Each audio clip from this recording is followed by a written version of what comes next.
Hello everyone, welcome to texture math. आज के session में हम कोबोल से रिलेटेड एक और टॉपिक कवर करेंगे, जिसमें हम देखेंगे कि कैसे हम ऐड स्टेटमेंट के साथ में राउंडेड कीवर्ड का यूज़ करते हैं और उसका बेनिफिट क्या होता है। ठीक है, जब भी आप कोई मैथमेटिकल ऑपरेशन परफॉर्म करते हो तो उसका राउंड ऑफ का बहुत बड़ा इम्पैक्ट होता है। आप अज्यूम कर सकते हो कि आप एक ऐसे बैंकिंग एप्लीकेशन पे वर्क करो जहाँ पे आपको इवन एक एक चीज़ों का जो डेसिमल भी है वो भी मैटर करता है। तो उस सिचुएशन में हम क्या करते हैं, उन सिचुएशन में हम मेनली यूज़ करते हैं कुछ राउंडिंग ऑफ या फिर इस तरह के कोई मैथमेटिकल कीवर्ड जिसके थ्रू हम एग्जैक्ट डेटा जो हमें चाहिए वही हमें मिल जाए। ठीक है, तो इस केस में हम क्या करने वाले हैं, देखो सबसे पहले मैं आप लोगों को प्रोग्राम वॉक थ्रू करवाऊंगा। उस प्रोग्राम में जो भी कोड लिखा होगा हम वो कोड समझेंगे स्टेप बाय स्टेप, और फिर उसके बाद में सिंपली अपन देखेंगे कि कैसे हम उस चीज़ को इम्प्लीमेंट करने के बाद में आउटपुट को अंडरस्टैंड कर सकते हैं कि आउटपुट क्या आ रहा है हमारा। ठीक है, तो इससे पहले भी हमने काफ़ी सारे ऐड से रिलेटेड ऑपरेशंस ऑलरेडी कवर कर चुके हैं, और मैं आप लोगों को यही रिकमेंड करूंगा कि अगर आप लोगों ने पहले वाले सेशंस नहीं देखे हैं तो आप सबसे पहले जाके वो सेशंस देख सकते हैं जिसमें हमने ये सारी चीज़ें डिटेल में एक्सप्लेन की है। ठीक है, इवन जो पूरी प्लेलिस्ट है वो एक प्रॉपर सीक्वेंस और सिंक में है ना। तो अगर आप उसको सीक्वेंशियली ही फॉलो करोगे तो आपके लिए बहुत ज़्यादा ईजी रहेगा ऑन गोइंग टॉपिक को ग्रैप करना। ठीक है, तो अभी हम क्या करेंगे, प्रोग्राम वॉक थ्रू करेंगे और फिर आउटपुट देखेंगे। तो स्टार्ट करते हैं। तो टेस्ट पीजीएम वन मैंने ऑलरेडी क्रिएट किया हुआ है, इसको मैं एडिट मोड में ओपन कर रहा हूँ। यहाँ पे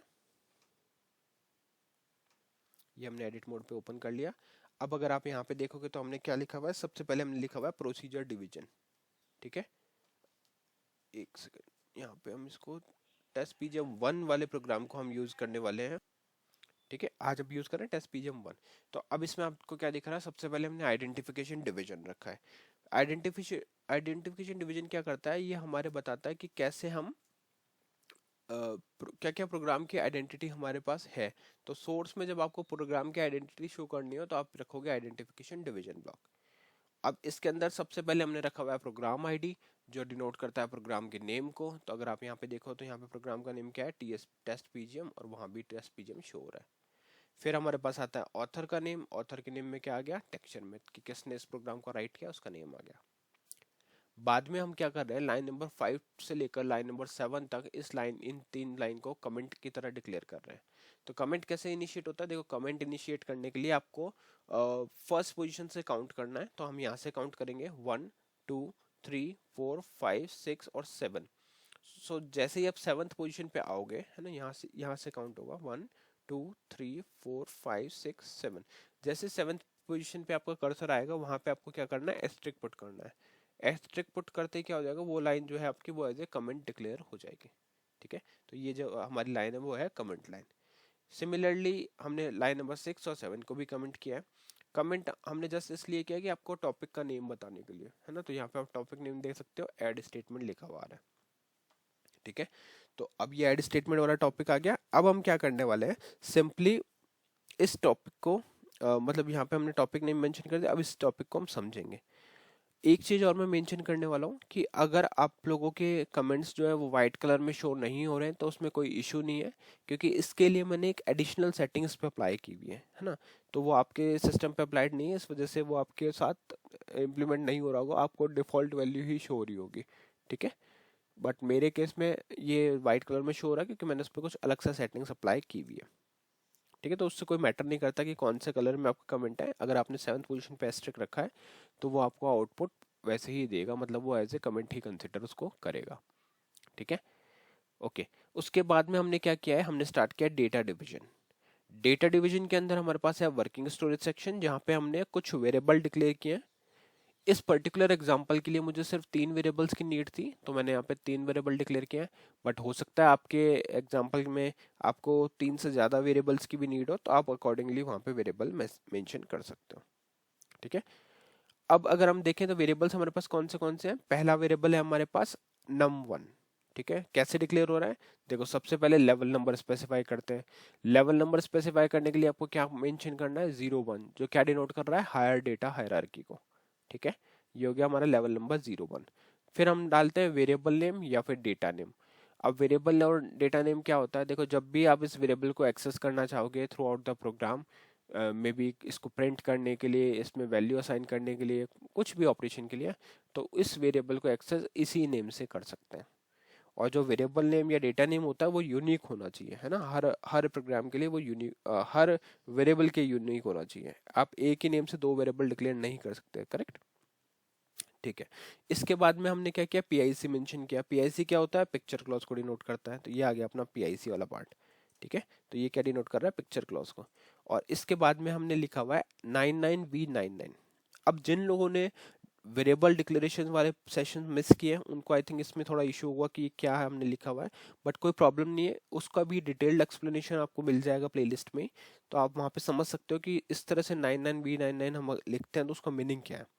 अभी के लिए मैं बस आपको शॉर्ट में बता रहा हूँ कि जब भी हमें कोई डेसिमल वैल्यू स्टोर करनी होती है तो हम इस तरह से लिखते हैं, है ना। तो वी के बाद वाली जो पोजीशन है वो डेसिमल कंसिडर होगी, और ये पहले वाली इसकी लेंथ। तो ये हमने वेरिएबल यहाँ पे डिक्लेयर कर दिया। फिर आता है हमारे पास वैल्यू क्लॉज। वैल्यू क्लॉज क्या होता है, ये एक ऑप्शनल क्लॉज होता है, तो जब भी आपको कोई वैल्यू इसमें इनिशियलाइज करानी है तभी उस केस में आप इसका यूज करते हो। तो आप देखोगे यहाँ पे हमें वैल्यू इनिशियलाइज करनी थी 3.75, तो वहां हमने यहाँ मेंशन कर दिया। नेक्स्ट अगर आप देखोगे तो हमारे पास लेवल नंबर कितना है, 01, और वेरिएबल का नेम क्या है, num2। ठीक है, PIC 99v99, ये हमारा फिर से डेटा टाइप आ गया। और इस बार हमने वैल्यू जो असाइन की है वो करी है 02.45। ठीक है, तो ये दोनों वेरिएबल्स रेडी हैं। अब हम क्या कर रहे हैं, रिजल्ट परफॉर्म कर रहे हैं, रिजल्ट वेरिएबल बना रहे हैं। क्यों, क्योंकि हम ऐड ऑपरेशन करने वाले हैं, तो दोनों का जो भी आउटपुट आएगा उसको स्टोर करने के लिए हमें एक वेरिएबल की नीड है। तो वो वेरिएबल हमारा बनेगा किस नेम से, रिजल्ट या रिजल्ट नेम से। ठीक है, तो ये आ गया अपना रिजल्ट नेम का वेरिएबल।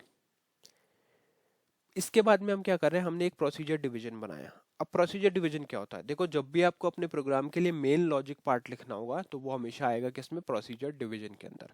ठीक है, तो यही वो हमारा प्रोसीजर डिवीजन है।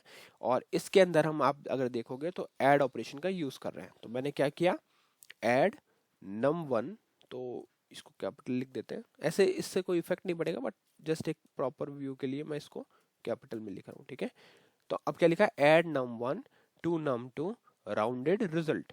तो ये क्या करेगा, num1 की जो वैल्यू है उसको num2 से ऐड करेगा, और उसका जो आउटपुट आएगा उसको राउंड करेगा। तो राउंडेड कीवर्ड जो है वो अपन आज नया देख रहे हैं, इससे पहले वाले में अपन ने राउंडेड कीवर्ड का यूज नहीं किया था। तो ये क्या करेगा, num1 num2 की वैल्यू को ऐड करेगा, उसका जो आउटपुट आएगा उसको राउंड करेगा और उसको रिजल्ट में स्टोर कर देगा। ठीक है, तो इन शॉर्ट लाइन नंबर 17 क्या कर रहा है, एक ऐसा एडिशन ऑपरेशन परफॉर्म कर रहा है जिसमें वैल्यूज राउंड ऑफ होगी, और वो जो राउंडेड वैल्यू होगी वो हमारे पास स्टोर होगी किसमें, वेरिएबल रिजल्ट में। ठीक है, बाद में हम डिस्प्ले रिजल्ट कर रहे हैं, तो डिस्प्ले कमांड क्या करते हैं, आउटपुट शो करता है, डिस्प्ले करता है। और लास्ट में हमने स्टॉप रन किया प्रोग्राम को टर्मिनेट करने के लिए। एक बार इसका आउटपुट देखते हैं क्या आ रहा है, फिर इस प्रोग्राम में कुछ और चीज़ें मेरे को आपको बतानी है वो बताता हूँ। कॉल किया हमने तो आउटपुट आया हमारे पास 0.37। अब एक चीज़, हाँ एक चीज़ मुझे और इसमें आपको एक्सप्लेन करनी थी कि इन केस जैसे आप कोई भी ऑपरेशन परफॉर्म करते हो, ठीक है, इसका मैं आपको एक नॉर्मल आउटपुट भी ला के दिखाता हूँ। जैसे हम इसको कॉपी करते हैं, इसके बाद पेस्ट करेंगे, और इस केस में हम राउंडेड को हटा देते हैं, और फिर इसको वापस से पेस्ट करते हैं। ठीक है, तो अभी हम देखते हैं। इन शॉर्ट मतलब आप राउंडेड कीवर्ड को खुद से एक्सप्लोर कर सकते हो। जैसे यहाँ पे देखो, ऊपर 37 आ रहा है, नीचे 7.4 आ रहा है, 0.74, है ना। तो वो अब आपको ये एज ए असाइनमेंट आप खुद से फिगर आउट करो कि क्यों इसमें ऐसा डिफरेंस आ रहा है हमारे को, क्या एक्चुअल रिजल्ट हमें मिल रहा है। बट ओवरऑल आपको सिंटेक्स पता होना चाहिए कि कभी भी अगर हमारे को राउंडेड कीवर्ड का यूज करना है, सबसे पहले तो क्या ये इंटरव्यू में भी पूछा जाता है कि राउंडेड कीवर्ड कब यूज होता है एडिशन ऑपरेशन में। तो आपको पता होना चाहिए कि जब भी आपको वैल्यूज राउंड ऑफ करनी है किसी भी एडिशन ऑपरेशन के बाद में, तो उस केस में हम क्या यूज करते हैं, राउंडेड कीवर्ड का यूज करते हैं। ठीक है, सिंटेक्स सेम रहेगा, डेटा टाइप आपको प्रॉपर रखने होंगे, क्योंकि अगर आपने डेटा टाइप में थोड़ा डिफरेंस रख दिया, आउटपुट वेरिएबल कुछ और रख दिया, तो वो उस अकॉर्डिंग आपका आउटपुट भी चेंज करके लाएगा। ठीक है, तो आई होप ये आज का पूरा आपको सेशन क्लियर हो गया होगा, और नेक्स्ट सेशन में हम इसी से रिलेटेड और भी टॉपिक्स डिस्कस करने वाले हैं। सो तब तक आप लोग प्रीवियस सेशन वॉच कर सकते हो, और अगर उसमें कोई डाउट है तो आप कमेंट सेक्शन में पूछ सकते हो। तो आज के लिए इतना ही था, नेक्स्ट सेशन में बाकी टॉपिक डिस्कस करेंगे। Thank you for watching tech share Mitra.